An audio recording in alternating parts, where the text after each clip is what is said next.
হয়, বিশ্ববিখ্যাত কাজিৰঙা আৰু এই কাজিৰঙাতে নিৰ্মাণ হ'ল এটা ছবিগৃহ, যি ছবিগৃহ অসম গৌৰৱ এশিঙীয়া গড়ৰ নামেৰে ইতিমধ্যে নামাকৰণ কৰা হৈছে। আৰু এই ছবিগৃহত হৈছে বোকাখাতৰ দ্বিতীয়টো প্ৰথম আচলতে ছবিগৃহ, যিহেতু প্ৰথমটো ছবিগৃহ ইতিমধ্যে বন্ধ হৈ পৰিছিল আৰু ক্ৰমান্বয়ে বহু বছৰৰ পিছত দ্বিতীয়টো ছবিগৃহ ইতিমধ্যে মুকলি কৰিছে আৰু মুকলিৰ পিছতে যথেষ্ট আচলতে দৰ্শকৰ সঁহাৰি লাভ কৰিছে।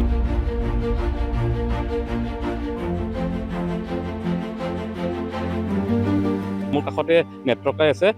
কি ধৰণে চিন্তা চৰ্চা মনলৈ আহিল বা কি ধৰণে আপোনালোকে এই ছবিগৃহটো ৰাইজৰ বাবে মুকলি কৰিলে, অকণমান সবিশেষ।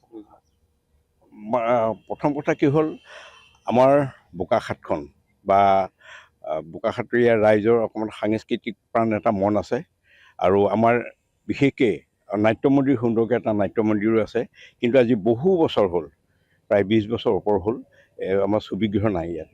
ছবি এখন চাবলৈ হ'লে আমাৰ হয় যোৰহাট নহয় গোলাঘাট যাবলগীয়া হয় আমাৰ বোকাখাতৰ ৰাইজ। আৰু মধ্যবিত্ত পৰিয়াল এটাই যোৰহাটত গৈ ছবি এখন চাবলৈ যোৱাটো আমাৰ কাৰণে অকণমান বহুত চিন্তা কৰিবলগীয়া হয়, দিনটো বাট হয়।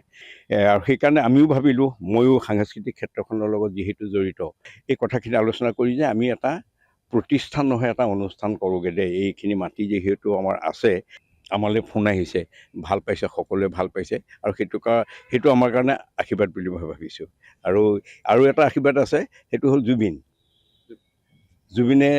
জুবিনৰ আশীৰ্বাদ আছে বুলি এইকাৰণে ভাবিছোঁ, যেতিয়াই আমি ছবিগৃহ নিৰ্মাণ কৰিম বুলি তাৰ লগত কথা পাতিছিলোঁ বা তাৰ লগত মই তাক কওঁ, তেতিয়াৰ পৰা সি মানে দুগুণ উৎসাহেৰে বহুতকে কৈ ফুৰে।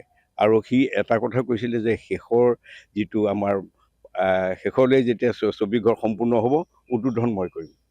তাৰ সেইটো এটা ডাঙৰ হেঁপাহ আছিলে, কিন্তু সেইটো আমাৰ কাৰণে দুৰ্ভাগ্য আৰু এটা দুখৰ দিনো আছিলে পৰহি, যদিও আমাৰ সুখৰ দিন হ'লেও। গৰিমাই ইয়াত আমাক যথেষ্ট সহায় কৰিলেহি, আহি পেলাই আমাৰ এই সৌষ্ঠৱ বঢ়ালেহি বুলি মই ভাবোঁ।